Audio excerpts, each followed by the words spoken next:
राय बहादुर मोहन सिंह ओबरॉय का जन्म 1898 में झेलम जिले अब पाकिस्तान में के भाउन गांव में हुआ था।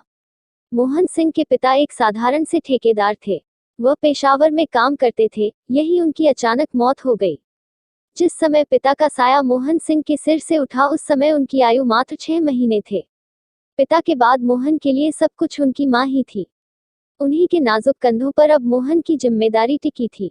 आज के समय में महिलाएं सशक्त हैं, लेकिन तब एक महिला के लिए काम करना और घर चलाना आसान नहीं था, लेकिन जैसे तैसे मोहन सिंह की मां ने उनका पालन पोषण किया। मोहन सिंह ने अपनी शुरुआती पढ़ाई गांव के ही स्कूल से पूरी की। इसके बाद वह आगे की पढ़ाई के लिए रावलपिंडी चले गए। यहाँ उन्हें एक सरकारी कॉलेज में दाखिला मिला।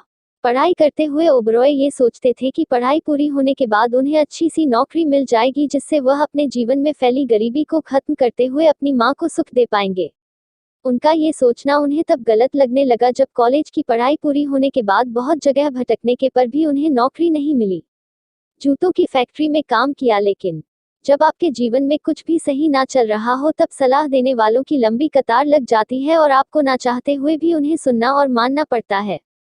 मोहन सिंह को भी अपने एक मित्र से सलाह मिली। मित्र ने इन्हें टाइपिंग और स्टेनोग्राफी सीखने की सलाह दी। कुछ बेहतर होने की उम्मीद में बैठे मोहन सिंह ने भी मित्र की सलाह मानी और टाइपिंग सीखने अमृतसर चले आए। यहाँ उन्होंने एक टाइपिंग इंस्टीट्यूट में टाइपिंग सीखना शुरू किया, लेकिन यह बात उन्हें जल्दी ही समझ आ गई कि टाइपिंग सीखने से भी उन्हें नौकरी नहीं मिलने वाली। दूसरा कारण यह भी था कि बाहर रहने में उनके पैसे खर्च हो रहे थे, जिसकी उनके जीवन में बहुत कमी थी। उन्होंने सोचा गांव ही लौट जाया जाए, कम से कम वहां रहने और खाने के पैसे तो बच ही जाएंगे। यही सोचकर वह गांव लौट आए। मोहन सिंह के मन में तब एक ही बात चल रही थी कि उन्हें जल्द से जल्द कोई नौकरी मिल जाए, जिससे कि वह अपने मां के ऊपर से घर चलाने का बोझ कुछ हद तक कम कर पाएं। यही कारण रहा कि पढ़े लिखे मोहन सिंह अपने चाचा के कहने पर जूतों की एक फैक्ट्री में मजदूर की नौकरी करने लग गए।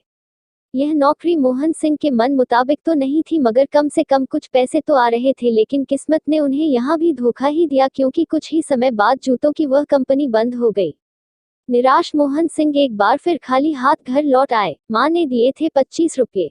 ये 1920 की बात है। जब मोहन सिंह गांव लौटे तो सबने उनके आगे शादी का प्रस्ताव रख दिया। अपने एक साक्षात्कार में उन्होंने मजाक में कहा था कि उस समय ना मेरे पास नौकरी थी, ना कोई जायदाद और ना ही अच्छे दोस्त, इसके बावजूद ना जाने मेरे ससुर जी ने मुझ में क्या देखा। शायद वह मेरे व्यक्तित्व के प्रति आकर्षित हो गए थे।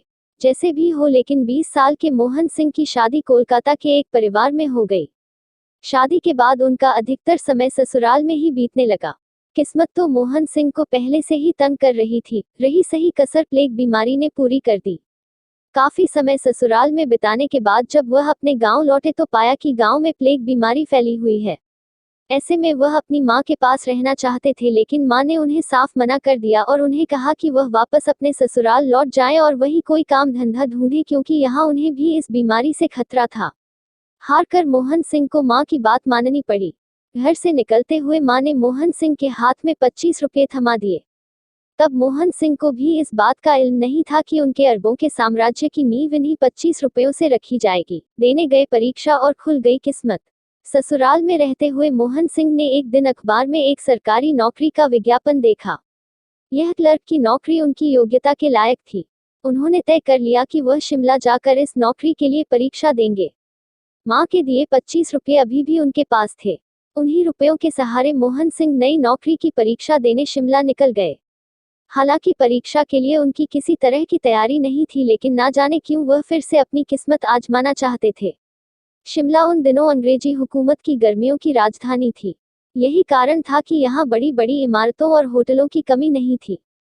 मोहन परीक्षा तो पास ना कर पाए, लेकिन उनकी किस्मत उन्हें उस दरवाजे तक जरूर ले गई जहाँ से सफलता का रास्ता निकलता था।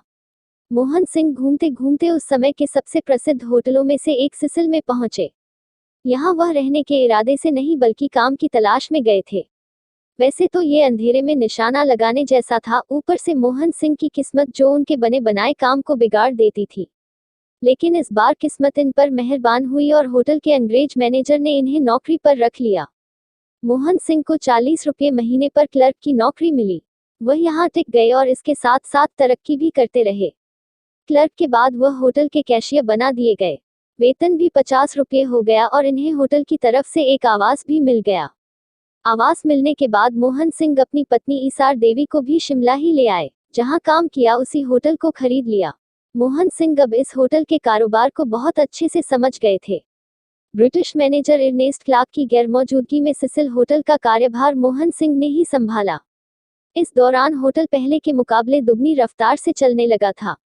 ये सब इनकी परीक्षाएं थीं, अब समय परिणाम का था। दरअसल सिसले होटल एक ब्रिटिश दंपति का था। भारत को ब्रिटिश चंगुल से आजाद होता देख इस दंपति ने इंडिया छोड़ने का मन बना लिया। ऐसे में उन्होंने मोहन सिंह को यह होटल खरीदने का ऑफर दिया।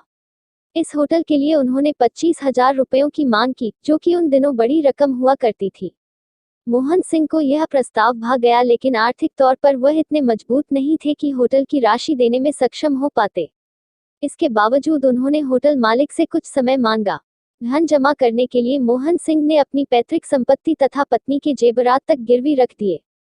बाकी के रकम के लिए उन्होंने समय मांगा और 5 साल के भीतर उन्होंने होटल की पूरी कीमत चुका दी। इस तरह 14 अगस्त 1934 को वह मोहन सिंह ओबरॉय शिमला के सिसिल होटल का मालिक बन गया, जो कभी मां के दिए हुए 25 रुपये लेकर यहां आया था। खूब मेहनत की और फर्श से अर्श पर पहुंच गए। अपने होटल को चलाने के लिए मोहन सिंह ने खूब मेहनत की।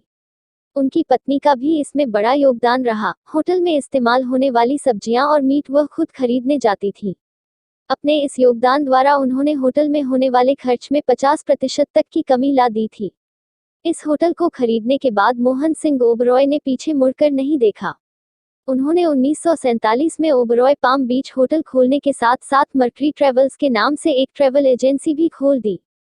इसके बाद 1949 में the east India hotel limited hotel company Darjeeling समेत कई पर्यटन स्थलों में होटल, 1966 में बॉम्बे में 34-36 मंजिला होटल आदि की शुरुआत की। 25,000 में होटल खरीदने वाले मोहन सिंह ने मुंबई में 18 करोड़ की लागत से होटल खड़ा किया था। ये सफर तेजी से आगे बढ़ता रहा। एक छोटे से गांव से आया वह युवक, जिसे किस्मत ने ना जाने कितनी बार छला था, वह धीरे धीरे देश का सबसे बड़ा होटल उद्योगपति बन गया। मोहन सिंह ओबरॉय को सन 2000 में पद्म भूषण पुरस्कार से सम्मानित किया गया।